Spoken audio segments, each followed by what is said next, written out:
রাসূলুল্লাহ রওজা জিয়ারত করলে লাভ আছে না ক্ষতি? এবার দেখেন হাদিস বলে, রাসূল পাক সাল্লাল্লাহু আলাইহি ওয়াসাল্লাম বলেছেন যে মান যারা কবরি ওয়াজাবাত লাহু শাফাআতি, যে ব্যক্তি আমি নবীর কবর জিয়ারত করবে তার জন্য আমার শাফাআত করা ওয়াজিব হয়ে যাবে। 2 নম্বর হাদিস, মান যারা কবরি হাল্লাত লাহু শাফাআতি, রাসূলুল্লাহ বলেছেন যে ব্যক্তি আমার কবর জিয়ারত করবে তার জন্য আমার উপর বাধ্যতামূলক হয়ে যাবে তাকে সুপারিশ করা। সুবহানাল্লাহ বলুন। তাহলে কাবা শরীফের নামাজ পড়লে আপনি 1 লক্ষ রাকাতের সওয়াব পাবেন, জান্নাতের সুযোগ, জান্নাতে যাওয়ার, বেহেশতে যাওয়ার সুযোগ সরাসরি নেই। আল্লাহ মাফ করতে পারেন, আল্লাহ মাফ করতে পারেন, আপনাকে 1 রাকাতে 1 লক্ষ রাকাতের সওয়াব দিতে পারেন। কিন্তু রাসূলুল্লাহ বলেছেন আমার কবর যদি কেউ জিয়ারত করে তাহলে আমি তার জন্য সুপারিশ করা আমার পক্ষে ওয়াজিব হয়ে যাবে। সুবহানাল্লাহ বলুন।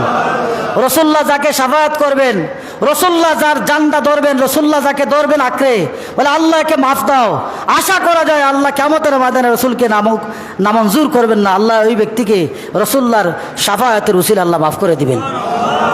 তো রাসূলুল্লাহ বলেছেন কেউ আমার কবরে যদি জিয়ারতে আসে ওয়াজাবাত লাহু শাফাআতি হাল্লাত লাহু শাফাআতি, যে ব্যক্তি আসবে তার জন্য আমার ওয়াজিব হয়ে যাবে, বাধ্যতামূলক আমার জন্য জরুরি হবে। আমার কবর জিয়ারতে আসলো, কত কষ্ট করেছে, বাংলাদেশ থেকে হাজার হাজার টাকা, লক্ষ টাকা খরচ করে আমার পাশে এসছে, আমাকে দেখতে পারে নাই।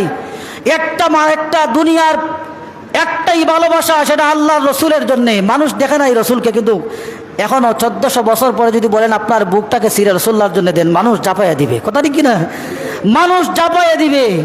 এবার রসুল্লাহ বলেছেন মান যারা কাবরি আও কালা মান যারানি কুনতা লাহু শাফিয়ান আও শাহিদা। রসুল্লাহ বলেছেন যে আমার কবর জিয়ারত করলো, মান যারানি কুনতা লাহু শাফিয়ান, আমি তার জন্য শাফায়াত করব। সুবহানাল্লাহ। আমি তার জন্য কি হয়ে যাব? শাফায়াতকারী হয়ে যাব। শাহিদান, অথবা তার জন্য সাক্ষ্যদানকারী হয়ে যাব।